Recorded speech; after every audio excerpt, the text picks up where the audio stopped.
So we're back for the ignorance.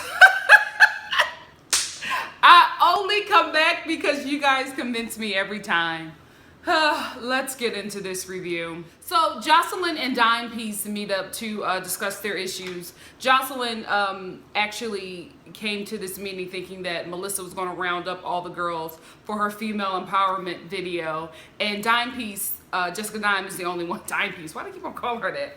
Jessica Dime is the only one who showed up because she really wanted to figure out what happened with her and Joseline, really squash whatever beef that they had and move forward. And Joseline walks in and I'm just like, you have offended everybody in this group. You've fought everyone and you come in with this attitude because Jessica Dime is the only one who showed up, and then Joseline's just like, what? And talking to Melissa like Jessica Dime isn't right there. Well, she's acting like she doesn't want to be here. And I'm just like, you assaulted her. You should be thankful that she's even here trying to mend fences with you and basically playing on the fact that you're this changed woman because you're pregnant. But I'm just like, you seem like the same person to me. Like, Joseline seems like she hasn't changed. She seems nasty. She seems like she would still fight somebody even if she's pregnant, still being messy and doing all types of things. So I don't think that, and I really hate the fact that people just like a child really changes people. Some people are just horrible.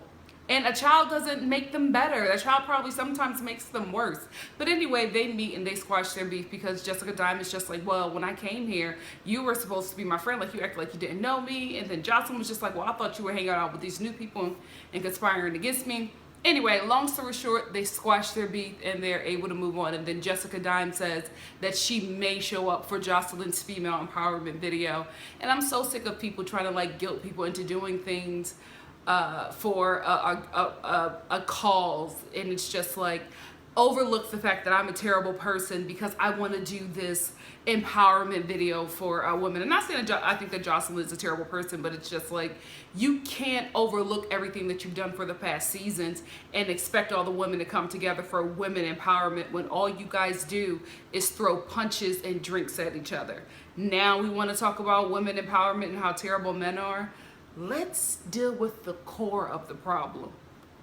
You don't care about Stevie and these kids. And it's not even being shady. I just feel like this is a different type of show. I get that they're trying to turn him into T.I. and a Family Hustle and all of that because they need somebody to replace like the hip hop black family. Yeah.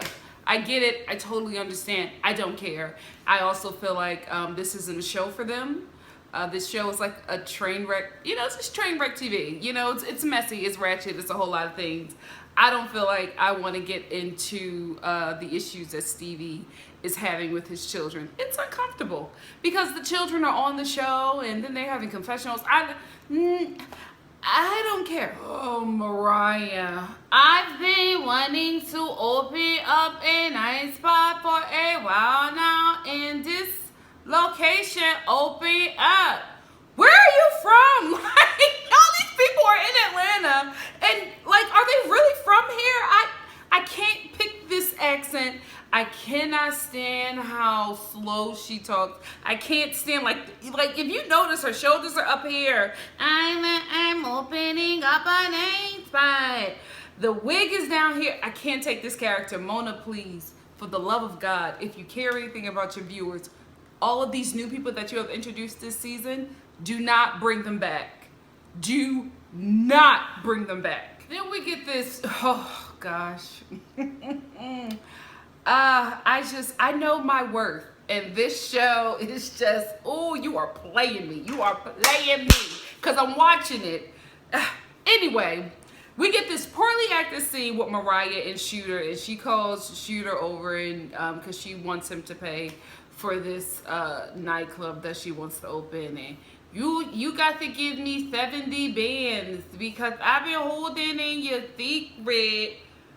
And the Shooter, who mumbles throughout his scenes, I don't know why nobody, said cut and Shooter, can you pronounce your words and project? Nobody thought that it was worth, telling the talent that we cannot understand him. At least if you're going to let this dude mumble throughout the season, give us subtitles. Let us know what he's saying, because I have no idea what he's saying. And I'm black. I don't know this language that he's speaking. I ain't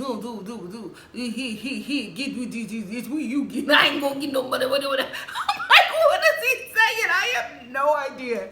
He basically just tells her he's not going to give her the money, and he can tell the wife, she can tell the wife if she wants to, but he's not going to pay for this nightclub. Everything about this season is so poor. I don't understand. Was the budget cut? Did you not care anymore? Something has happened. Something has transitioned with this part of Love and Hip Hop. Like this franchise, Atlanta, something happened. Somebody threw it to the dogs. I don't know if you're trying to get rid of it. I have no idea, but it is not the same quality or content. And it's very disappointing, because I was looking forward to this one.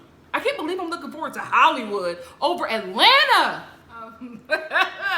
I am not shaming any woman for their age. I just think that Treasure probably, or maybe the graphics department got it wrong with Treasure being 23. I think it's maybe they should have flipped it around and maybe it's 32, 42. I don't know. Or maybe you just lived a hard life. But 20, that's a hard-lived 23. That's like fresh out of college, a couple years out of high school. You look like that at 23 years old? Well, it is cold in Chicago, and a lot of times that cold air beats up on the skin. I don't know. So anyway, Treasure is interning at Jock's radio show, and they have this little side meeting, and she tells him that she knows that he's dating Carly, and Treasure is good friends with Cena, and young Jock is just like, oh my goodness, I can't believe that Tommy and Treasure were in the same room together. You couldn't have told me that would have happened. Really? Really? You guys are on a TV show together. Why are you guys doing this to us like we're idiots? We are very smart people. This is wrong. This is abuse. This is abusive behavior. This is harassment. I feel attacked. How long has Treasure been interning for Jock, and how long has she known Cena? Because then she tells Jock, I feel obligated to tell Cena that you messing with Carly and Tommy. How long have y'all known each other to have this bond where you are dropping tea that her baby father, who she's occasionally having drive-by with by way of his penis, how are you that close to her now that you're telling her that he's cheating on her? Like, what? The timeline here is so confusing. So then Jock tells Treasure that she's overstepping her boundaries, and I'm like, you think? Why is she so involved? I mean, I get it that this is her storyline, but this is she's way too familiar and involved to be an intern who just like flew into Atlanta from Chicago. Y'all need to get y'all storyline and y'all timeline together. This is just like so out of the blue. Everything here is so poorly done. It's so poorly done. Y'all did not care at all this season. I felt like y'all had to put something up. So y'all scrambled together some Instagram people and maybe put like a Love and Hip Hop Atlanta Craigslist ad out, and whoever showed up, you just put them on the show, because this is so beneath even Love and Hip Hop. This is a bad season. Do better, Mona. You got it in you. You used to give us a good. You know what? I'm not gonna complain about how poorly this show is. I'm just gonna review it and just give my honest opinion, no matter how dreadful it is. So then we have this scene. I'm so disappointed. So then we have this scene with Lali, Mimi, and Mariah, this yoga scene. They weren't, oh God, I can't. They were not taking yoga. Like, they walked out the room like, it's so hot. Y'all did absolutely nothing. Just film them living their lives. You don't have to play us with these tired, pathetic, elementary storylines. So anyway, they start talking business, and Mariah tells lovely Mimi that she is planning on opening up a club, and she's saying, well, you know, if that's my investor, he is paying with me, And Another Meme was like, who you investor? And she like jokingly says that it's Shooter, and then they have this whole conversation about how Mariah is sleeping with Sierra's husband. And the thing about this that disgusted me was, one, Lovely Mimi is a married woman. You know what I mean? Like, I didn't know that married women hang out with side chicks or like approves of their behavior. She tried to act like she was disgusted by it, but to me, I wanted more. You know what I mean? Like, if I'm not even married, and I was just like disgusted by the behavior and how cute Mariah thought it was, and trying to just be like, I just need you to cut me this check. If you're not gonna give me my money, I'm gonna get it from another dude. You know, Shooter's my side nigga. And girl, you're not powerful. You're not this feminist. You're not like this whole season for me is like this false equivalent of female empowerment. It's such a toxic expression of female empowerment. It's so wrong, it's so backwards, it's so ignorant, it's so childish, it's so low that they would even try to put this out there, that this is the theme of the women getting money. They playing men who play women. They're fighting each other and then coming together for a video about female empowerment. This isn't female empowerment. This is this is coonery, buffoonery. It's so disgusting that even something like this is played out and not even morally checked. You know what I mean? Like in a show, if it's something like this happening, there's somebody who's like the voice of reason or some type of thing where it's just like, this is not okay. Deceit, being proud of sleeping with someone who is betrothed to another person. It's not cute. It's not a way to get money. It's so sad. And the thing about it is, there are women who do that, but nobody's like, no, those women aren't proud of it. If they do something like that, it's to make an investment into a better way or a better life for themselves. Like, I'm not even coming down on women who are exotic dancers or things, or sex workers, but no woman wakes up saying, this is what I want to do. You know what I mean? Like, no woman is waking up with their mind is just like, oh, I can't wait to have these disgusting men shove filthy dollars down my thong. No, I'm doing this because I gotta take care of my kids. I gotta pay my rent. I'm paying my way through school. It's a job. It's an option that they decided to take. It's not something where it's just like, yes, let me get this money. I just hate this whole idea that they're trying to play out on national TV, when there are people who are from these neighborhoods that they are making fun of, the culture that they're making fun of, the fact that a lot of women who live in impoverished neighborhoods under systematic racism resort to sex work and stripping or exotic dancing because there are no options for a lot of us, okay? It's really hard to do the upright thing when you're living under oppression. This isn't cute. This isn't funny. Stop making fun of women who have to make these types of decisions. This isn't cute. This isn't a trend. It's a lot of times women are making these decisions in really freaking dark times, and I'm sick of this show perpetuating this idea that this is how to be a boss. No, it's not. It really isn't. It's so sad that these women are allowing this because they just want to get on TV. Like, know your worth. So then Stevie and his son, who is his freaking twin, meet to squash whatever beef that they had. I told you, I don't care about the Stevie and the kids. I really don't. But I mean, apparently Love and Hip Hop Atlanta does, because they spent like a good 7 minutes on a freaking scene between him and Stevie saying the exact same thing. Like, the son is just like, you didn't respect me as your man. And Stevie is just like, I should have respected you as a man.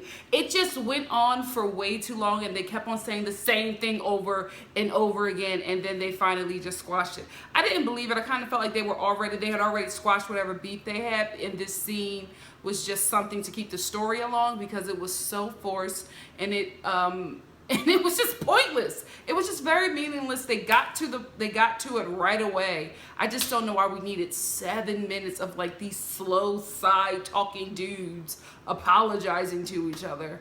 So Jock is upset that Rod from like last week's episode is talking to or knows Cena real well. So he goes over to his baby mother's house, Cena, and act like he's there to see his children. He's really not. He's there to talk to Cena about Rod, and she tells him that she is dating Rod. And first of all, Jock tells her that he slept with Rod's girlfriend, and then she tells him that she's kind of dating Rod or whatever. And then he starts insulting her, calling her a hoe and all kinds of cuss words. And I'm just like, first of all, this is the mother of your twin daughters who are in the home, and you're using this language against her. Cena is sitting there just being very calm and taking like this abuse, this verbal abuse from young Jock because she's dating one of his apparent homeboys or whatever. She's a grown woman. You're a grown man. You guys are not together. She can date whoever she wants to date. So then he pulls this father card. Don't have him around my kids. And I didn't come here to see you. I just came here to see my children. And then he leaves after seeing his children for all of 5 seconds. You are the worst. Jock, you are the worst. It was never about seeing your kids. It was about controlling Cena. Probably don't even see them kids half the time anyway. Let's tell the truth and shame the devil. Because what dude is okay with like coming over and seeing your twin daughters for like 2 seconds and then walking out and not like spending any more time with them? That's why that first daughter that you was holding was acting real shady. One of them didn't even want to be bothered with you. She probably didn't even recognize who you were. And the other little girl was just like, what? What are you doing here? Who art thou? Who is this dude, mom? Ugh. The worst. The day of Joseline's video shoot, and she's like talking about the other ladies because only Mama D and Dawn showed up, and then lovely Mimi shows up, and then but Joseline is upset, so she's just like, the other girls are afraid, and I'm trying to do something positive for the community, and this is women empowerment, blah blah blah blah blah. Shut up. You assaulted half of them. They have every right not to show up, and if they do show up, they're better than me because you think that I would do a video for somebody who put their hands on me. She is so delusional that she thinks that people are supposed to get over you causing physical harm to them and humiliating them on national TV and just like, oh, this is for female empowerment, so I'll show up to your video because you're a changed woman now that you have a person in your womb. Girl, what planet are you on? The body work. My goodness. These women are showing up in the, what is it with the butt injections or the liquid implant? Whatever it is, it makes the vagina look oversized. All of their vaginas look huge. And I'm like, you're messing up like the physical, it's just really, really weird. And they all look like they can't walk. Like their thighs are like full of, or like heavy or like full of some type of semen because of what has been done to their behind, so they can't really walk, they're waddling. And then I'm thinking of the friction and the muss that must be sitting in that center section with this oversized vagina and cement thighs. It's really, really weird. The whole, it just doesn't seem healthy. Every time Joseline says woman empowerment, a feminist dies. Melissa, you are a really nice person. You don't belong on this show. I'm sorry, your confessionals are so quiet. It's like, what is going on? There's like no in-between with this cast. Half the people are yelling in their confessionals, I told him he better not. And then there's Melissa who's, you know, women empowerment. Joseline is not causing any of the drama. That show is ridiculous. And then we have Shooter who mumbles through his confessional. I told her to get you money. Oh my gosh. The thing that I'm most upset about is that VH1 has a diverse viewership. So there are people, non-black people watching this, and I'm just like, oh gosh. Wow. Jessica Diamond Dawn get into this quiet argument. And Joseline comes in, she's like, lady, this is female empowerment. Let's not do this, you know, because at the end of the day, we don't know who's right and who's wrong. You are! Joseline, you're the one that's wrong. You're the one who assaulted people. You are the one who told lies and made up all types of gossip and drama, and probably is the main reason why Dawn and Dime have fallen out in the first place. Like, you are the one that's wrong. You are the cause of all of this. Your baby in this female empowerment video is not erasing all of the garbage that you have done to people for several seasons. This baby daddy video looks really sad. It would have been nice if more women from this Love and Hip Hop franchise showed up, because this is just so bad. It's like Joseline and, you know, a bunch of day players. It's really sad. It's really sad. I don't need no zaddy. Yeah, but you need main cast members to make this video look like something. It looks, ooh. Po Tang.